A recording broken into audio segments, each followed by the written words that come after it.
Hello, Internet. How do you know if you're being love bombed? Marvin, attorney, author, and narcissistic abuse recovery coach, shares the signs of love bombing.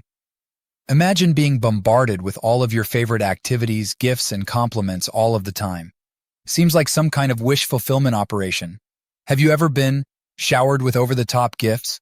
Prevented from spending time with friends and family because your narcissist can't stand being away from you? Is there future faking or a hurry to get serious faster? I once wrote that I believe there are 5 steps in a relationship with a narcissist. 1. Charm and seduce 2. Alternate cruel and kind 3.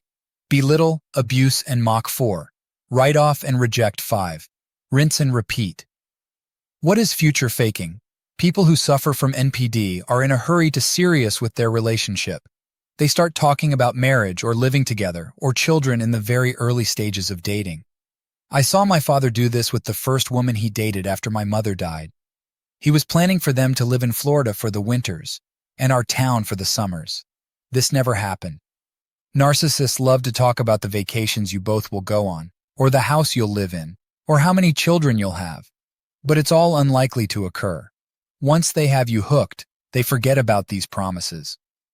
Narcissists slide into the next stage of the narcissistic abuse cycle and become distant and cruel.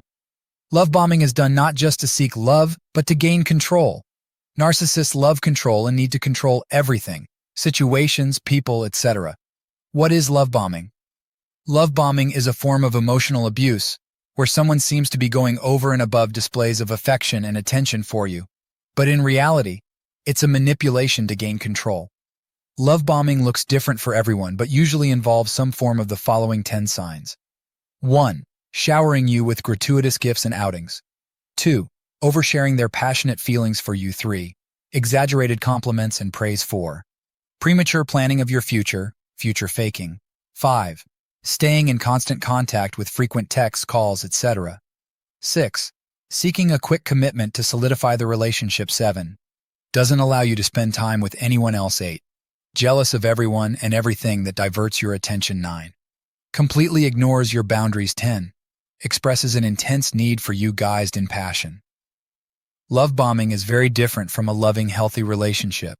You'll know when you don't feel safe, there's no mutual respect, you don't trust the other person, and there's no open communication.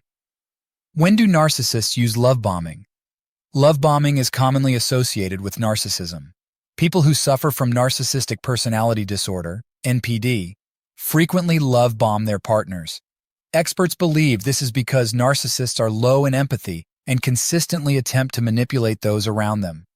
They use love bombing in the honeymoon phase of the narcissistic abuse cycle. Be aware. The tactics are meant to overwhelm you and make you feel like you've found Prince or Princess Charming. I talked about this in a previous video, how to identify, live with, or leave the narcissist in your life. Beth believed her compassion and strong sense of empathy attracted him. He had a story of woe, and she bought into it, hook, line, and sinker. She wanted to help him and be his friend. He continued his mission of love bombing, purchasing gifts for Beth, and providing special things well beyond her budget. He made her feel like a princess. She felt his adoration. He even accompanied her to a work event where he obsessively watched her the entire time. Beth found his behavior kind of cute. Never before had a guy paid so much attention to her. Beth bought into the whole package. What should I do if I'm being love bombed? Go no contact with the person. Talk to someone who gets it. It's important to realize you shouldn't keep it inside. Make sure to reconnect with family and friends you've been isolated from during the relationship. You will always feel like you are walking on eggshells with this person, never knowing when you will set them off. This is why it's so important to talk to someone after you've suffered this type of abuse. But not just anyone. You need to find someone who's familiar with narcissistic personality disorder. You see, I didn't get here by accident. I didn't set out to become a narcissistic abuse recovery coach.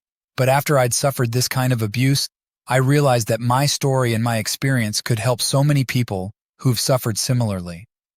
When someone tells me about their struggles and their story, I'm not just understanding. I really get it. I've been there. I've felt those same emotions, that same rage and loss. Often we stay in these cycles of abuse because we don't believe we deserve something better. You do deserve better. Until next time, escape the Nurk's nest.